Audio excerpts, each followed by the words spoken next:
Tell us why you think you deserve parole. Hey, if you're going to give it to me, give it to me. If not, I could go back. I'm not here to debate with y'all or nothing. Yes, indeed. Boy, y'all heard what he said, man. You heard what he said.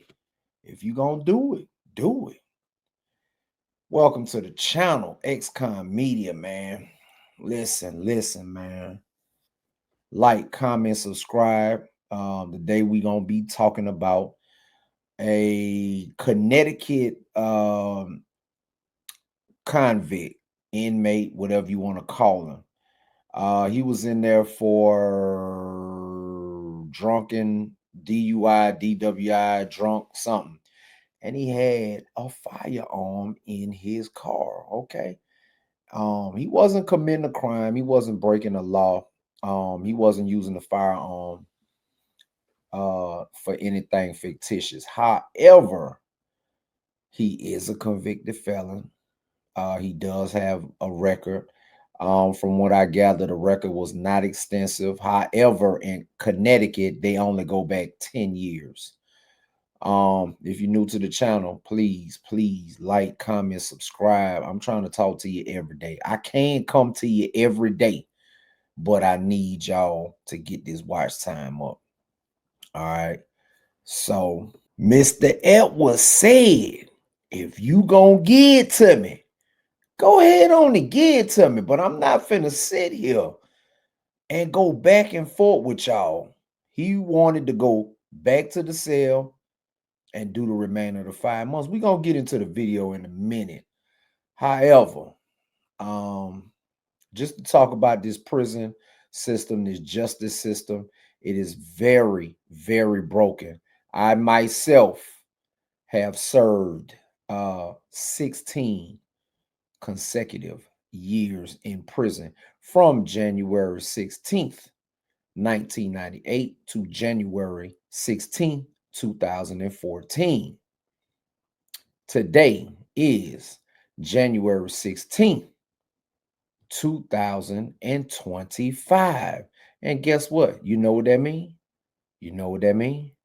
That means today I have been out for 11 years straight, have not even caught a speeding ticket, spit on the sidewalk, jaywalk, nothing. Once I walked out of the prison system, I did not look back.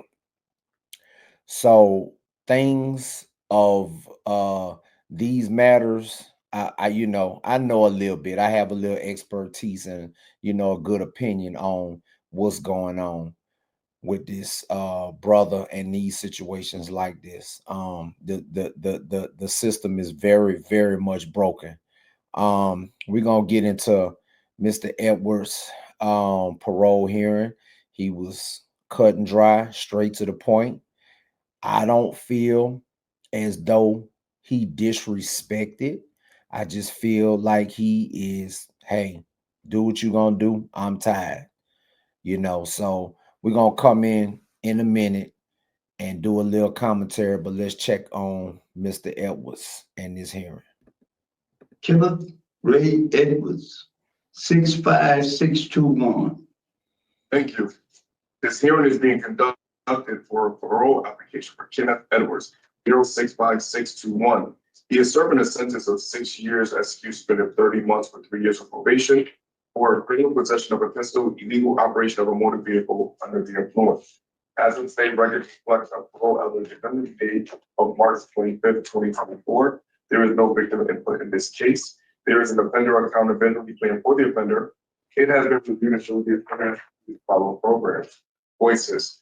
Utilizing the statewide collaborative offender risk evaluation scores, the offender's overall score for recidivism falls in a very high range. This is your opportunity to express to the board why you should be granted parole. Please go ahead.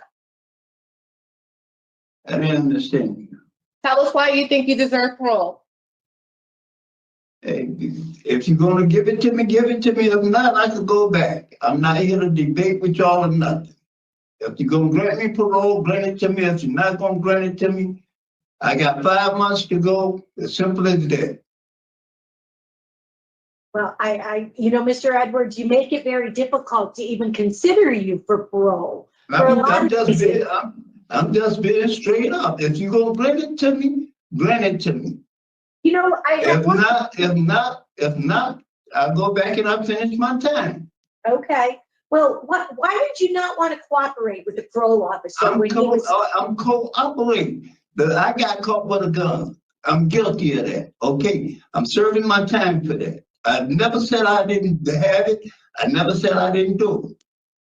If you're gonna grant me parole, grant me parole. The reason I carry the gun, you wanna know? Because I've been shot up 4 times. The reason I carry it is for my protection.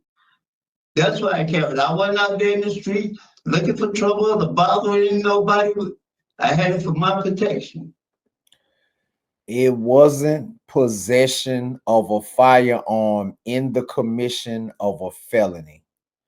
Okay. The man been shot at or up 4 times. What in the world do you, as the states, the federal government, what do y'all expect? See, this is something that need to be talked about. Okay. Now, truth be told, in these federal circuits, I can probably list about 10 cases, right, where possession of a firearm by a convicted felon is unconstitutional. That's what it is. That's the bottom line. Possession of a firearm by a convicted felon has been ruled unconstitutional. And I think it was mainly you got what's called a facial challenge and an as applied challenge. Y'all want to know the difference? Comment below. And it might have been as applied to the people that were fighting the case.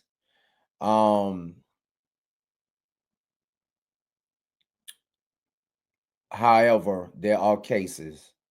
If anybody remember the Lil Boosie case,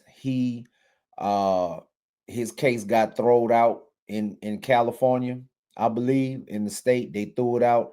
He was arrested on the spot by the feds, and they gave him the second possession of a firearm by a convicted felon. Now, I'm not the smartest person in the world. However, it seems like that's double jeopardy. I don't know. It seems like it's double jeopardy, but I digress when it comes to that. In anyway, Lil Boosie case got dismissed on the federal level. So maybe he was out 4-5 months, something like that. The feds doubled back and charged him with the same thing that Hunter Biden was charged with: smoking drugs, possession of a firearm. As of right now, in January 2025, that is still a felony. That's a felony, right? So they rebooked Lil Boosie on that case. I don't know how that case is going. However, I think there are a few cases in the U.S. Supreme Court that are about to be heard when it comes to possession of a firearm by a convicted felon. Some say that non-violent felonies can have your rights back. Don't take my word for it. However, it's still something wrong with that, because now it's not equal protection. It's not due process. Now you're treating this demographic of convicted felon differently than this demographic, meaning violent convicted felons versus the rest of them. So there'll be challenges about that in the future. But possession of a firearm by a convicted felon is, what do you expect? What do you expect? That's my question. How do you expect people to protect themselves? Okay. Protecting yourself, self-defense, is a fundamental right. It's a fundamental right, and it's not to be compromised. And the Constitution, Second Amendment says shall not be infringed, and that's what need to be pushed. The Constitution. I don't think anybody's asking them to do anything else but push the Constitution. But let's get back to Mr. Edwards. Well, you were driving a car intoxicated And I with a just had bought firearm. I just had bought the car.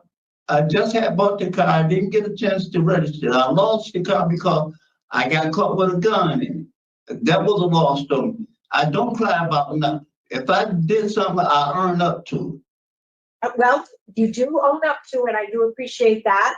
And I did notice that you took responsibility. My response, my statement was, you were carrying a firearm, driving a car intoxicated. I was on my way home. You were The driving car a was on car. register. I just had bought the car. All I right. just had bought the car. I didn't get a chance to register anything.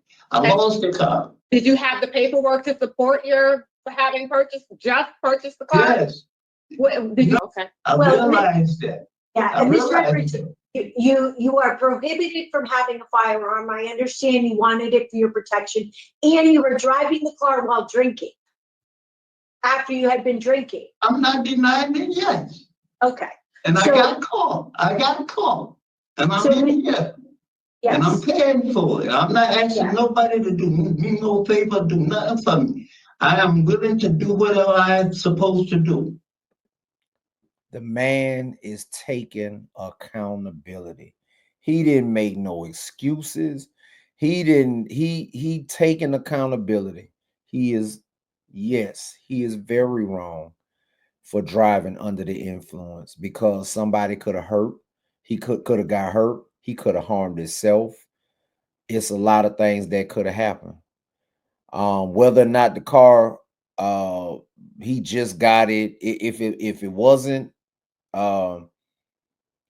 registered stolen, the parole board ain't even got no business asking him about the validation of the car. What difference does it make? Number one, he was driving under the influence. Number two, he had a firearm, which possession of a firearm by a convicted felon is the law at this time today. But I suspect that that's about to change because your president is a convicted felon as of today. We expect that to get overturned though. But let's get back to it. If I have to do all my time, I do all my time. If y'all ever want to grant me parole, don't grant it to me. I'm not gonna cry about it. So, Mr. I'm gonna Edwards, do what I Mr. gotta do. Edwards, Mr. Edwards, Yes. discretionary parole is something that's earned. And the way this happens, right, is we come into a hearing and we ask questions to see if any kind of change has happened in you, that you might go back out into the community and not commit the same offenses. That's why we're here. It's not like we're going to see what we give you for Christmas. It's we just want to ask some questions. And that's what the parole officer was also getting at, to see if you're a risk in the community. That's what it was about. So it's not either give it to me or I don't don't. consider myself a risk in the community. I'm gonna go back out. Either way, I'm gonna go back out and I'm gonna be the same person I was. I'm gonna live my life the way I was living it. I wasn't out there causing hectic, commotions or anything against nobody. The only person I hurt was me by driving a car with unregistered car and carrying a gun. That ain't hurt no one but me. Well, you can't, are you telling us that you're gonna go back out in the community and just carry another firearm for Yeah, I protection? didn't say that. I said I'm Well, that's going what I'm back out and asking you. live my life accordingly. I'm 67 years old. Yes, Plus, I you look are. like going back out in the street again, carrying another gun. I'm retired now. I'm going back out and live my life accordingly and enjoy the rest of my life. That's what I'm planning on doing. Do you think you need help for your alcohol use? No, No? no. Straight like that. The man said no. He said no. He don't think he have a problem.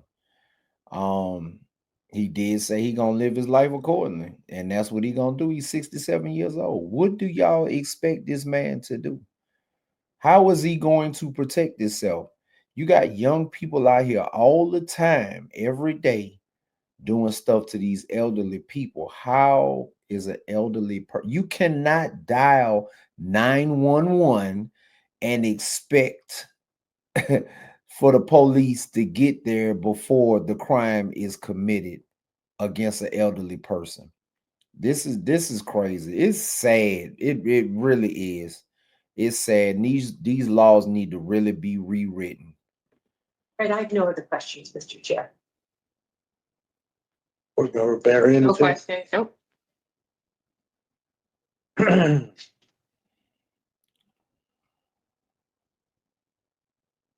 No, Go ahead.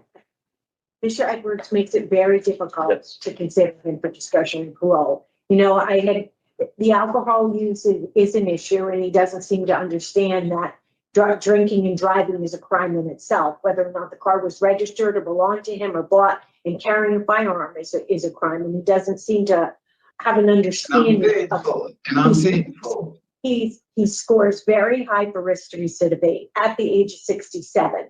So I do not have him voted to discretionary parole today. Okay, He hasn't let given me us any. okay, let me go. I'll go do my last 5 months. Hang on.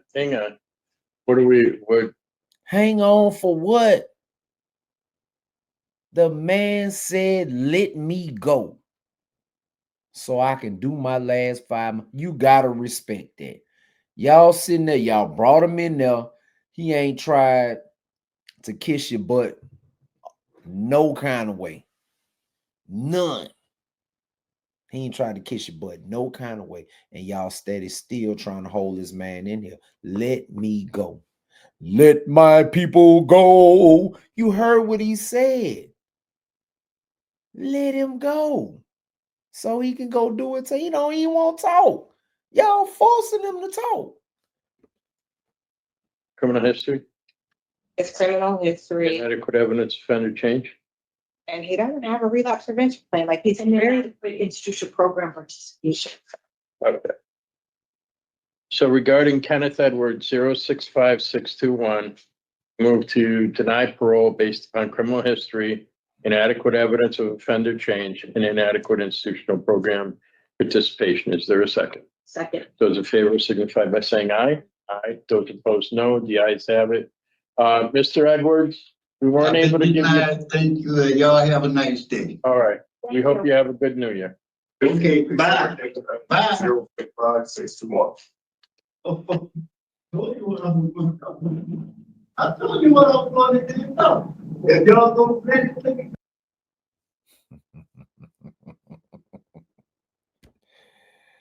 Wow.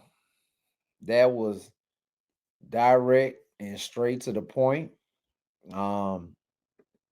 He said what he said. He didn't back down. He didn't waver. That's it. That's it. Bottom line. Let me go back. Listen, this system, a lot of people don't realize, but Donald Trump going back in office is good. A lot of people don't see it that way. I understand. I get it. But being a convicted felon, a lot of times it holds people back. Sometimes people go into prison and change and come out. Now you got some that's in, out, in, out, in, out, in, out, in, out. That's a mental health problem. We have a big mental health crisis problem in this country. We got a big drug problem in this country. We got a big alcohol problem in this country. But another thing that is a big problem in this country that nobody is addressing is the fact that convicted felons are getting held back. You want a convicted felon to come out and be a productive person in society. And in many states like Georgia, you know, I can speak because I was in the Georgia prison system. You took the education out, you took the weights out, you took everything. You just housing people And then boom, 20 years pass by. We'll see you later. Kick them right out. Jobs don't want to hire them. You can't protect yourself. This is crazy. This is ludicrous. And it's a lot of stuff need to change. Yes, Donald Trump, a lot of people don't like him. So what? I voted for him. And it was just, he was a better option all the way across the board. Including the fact that he's a convicted felon. Because if a convicted felon, and I say convicted felon because as of right now, today, he is a convicted felon. I wholeheartedly expect for those convictions to be tossed out, reversed, pardoned, whatever. I expect that. But the fact that right now, today, in 2025, when he gets inaugurated in a couple of days, he will be a convicted felon. And the fact that a convicted felon is going all the way to run the most powerful country in the world. Now, the society has to stop looking at convicted felons the way that they do. And I'm not talking about the essays and not all convictions, but most of these convictions, a lot of these victimless crimes and stuff like that, that's holding people back, you gonna mess up somebody for the rest of their life behind a lot of these crimes. This stuff got to change, and I feel like it will change, and I'm gonna be a part of that change by talking about it and doing what I could do. And I'm, in a few months, I'm going to raise a lot of sand in Georgia. I'm gonna try to get some stuff changed and overturned and all kind of stuff. I'm gonna do my part. I promise you, I'm gonna do my part. I'm starting with Georgia, and I'm gonna push it as far as I can push it. And we building us a team and a community. And stay tuned. Like, comment, subscribe, please. I'm trying to get this message out. The more you share, the more the message get out. And we out.